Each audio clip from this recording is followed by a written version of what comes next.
warahmatullahi wabarakatuh. Perkenalkan, nama saya Kela Valerin dengan NIM 2537443. Saya berasal dari Prodi Pendidikan Vokasional Seni Kuliner, Fakultas Pariwisata dan Perhotelan. Saya akan menjelaskan tentang implementasi dan tantangan nilai-nilai Pancasila di era globalisasi mengenai cyberbullying. Ternyata Instagram ini dinobatkan sebagai media sosial yang paling sering digunakan untuk melakukan perundungan atau bullying secara online. Adalah menyangkut soal penampilan dengan total persentase sebanyak 61%. Meski kebanyakan kasus cyberbullying umumnya menimpa kaum remaja, namun dampak yang dihasilkan terus berlanjut hingga korban. Di tengah arus globalisasi yang semakin cepat, implementasi nilai-nilai Pancasila menghadapi berbagai tantangan baru yang muncul dari perkembangan teknologi, budaya, dan pola hidup masyarakat. Pesatnya arus informasi global membuat cyberbullying semakin mudah ditemukan, sehingga menimbulkan tantangan serius bagi penerapan nilai-nilai Pancasila dalam kehidupan digital masyarakat Indonesia. Tujuan pembuatan video ini untuk memberikan pemahaman kepada masyarakat, serta menyadarkan masyarakat mengenai berbagai tantangan yang muncul di era globalisasi, sehingga masyarakat dapat lebih bijak beretika dan tetap berpegang pada nilai-nilai Pancasila dalam menghadapi perkembangan dunia modern. Di era globalisasi yang ditandai dengan perkembangan teknologi digital dan media sosial, implementasi nilai-nilai Pancasila menghadapi berbagai tantangan baru, terutama terkait maraknya kasus cyberbullying.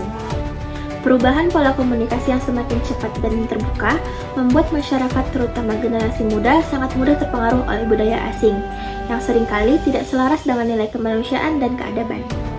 Banyak konten global yang mempopulerkan humor kasar, hinaan fisik, serta budaya roasting, sehingga perilaku tersebut dianggap lumrah untuk ditiru tanpa memperhatikan dampak psikologis yang ditimbulkan. Padahal, tindakan merendahkan diri atau menyerang seseorang melalui komentar negatif di dunia maya jelas bertentangan dengan nilai Pancasila, terutama sila kedua yang menekankan pentingnya memperlakukan manusia secara adil dan beradab, serta sila ketiga yang menuntut terciptanya persatuan dan sikap saling menghargai. Selain itu, ruang digital anonim membuat pelaku cyberbullying merasa aman untuk melakukan tindakan tersebut tanpa tanggung jawab moral. Sementara korban seringkali mengalami tekanan mental, ketidakpercayaan diri, bahkan depresi. Di sisi lain, tantangan globalisasi juga mencakup rendahnya literasi digital yang menyebabkan banyak pengguna media sosial tidak memahami etika berkomunikasi di dunia maya. Arus informasi yang cepat membuat hinaan atau komentar body shaming menyebar secara luas dalam hitungan menit, sehingga memperburuk dampak yang diterima oleh korban. Tekanan standar kecantikan yang diciptakan oleh media global turut memperkuat perilaku body shaming, karena masyarakat terdorong untuk mengkritik fisik seseorang berdasarkan tren yang tidak realistis. Semua fenomena ini menunjukkan bahwa implementasi nilai Pancasila, terutama nilai kemanusiaan, penghormatan terhadap martabat manusia, dan keadilan sosial, masih menghadapi tantangan besar di era digital.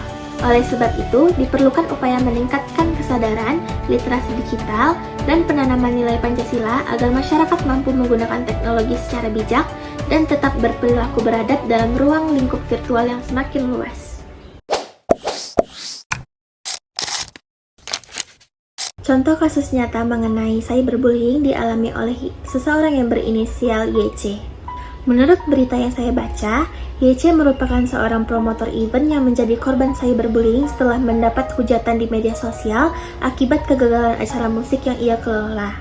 Tidak kuat menghadapi tekanan sosial yang terus-menerus menghujatnya, YC memilih mengakhiri hidupnya dengan menabrakkan diri ke kereta api. Acara festival dan konser musik ini bertujuan untuk menampilkan banyak grup band lokal dan grup-grup indie. Rencananya, acara digelar selama 2 hari pada tanggal 25 hingga 26 Mei 2013 dengan materi panggung musik dan berbagai stand yang berkaitan dengan dunia musik dan anak muda. Namun, acara akhirnya hanya berlangsung selama 1 hari saja, yakni tanggal 25 Mei 2013 hingga malam hari. Acara yang berlangsung tanpa sponsor itu tetap berjalan dengan mengandalkan penjualan tiket. Saat acara berlangsung, sejak Sabtu sore sekitar pukul 15.30 waktu Indonesia Barat, wilayah sekitarnya diguyur hujan deras tanpa henti hingga malam hari.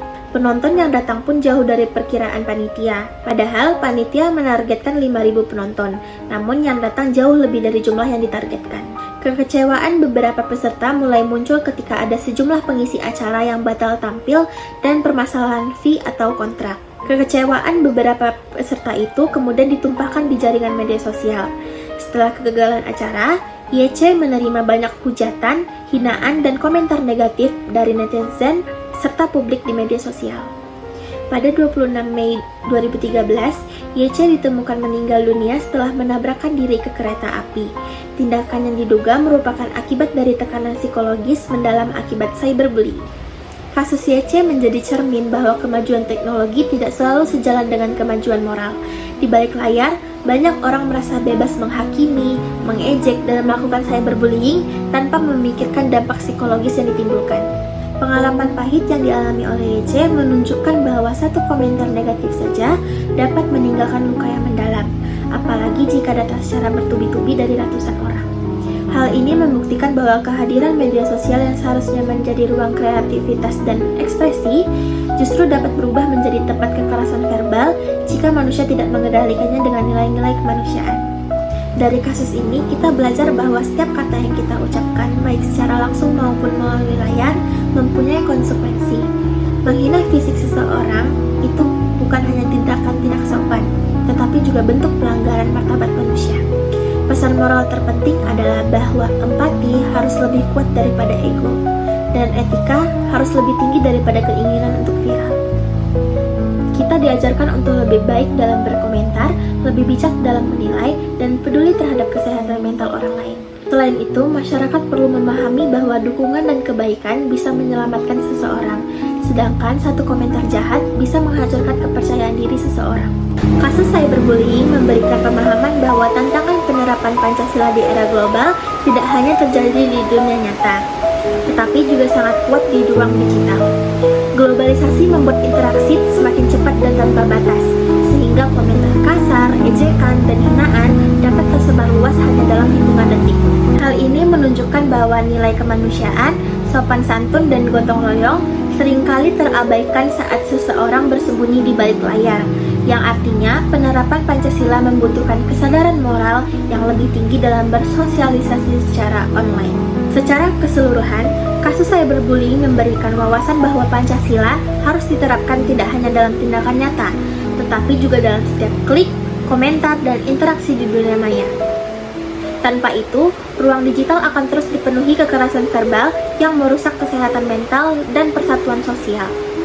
Sekian informasi yang dapat saya berikan. Maaf bila ada salah kata. Saya akhiri. Assalamualaikum warahmatullahi wabarakatuh.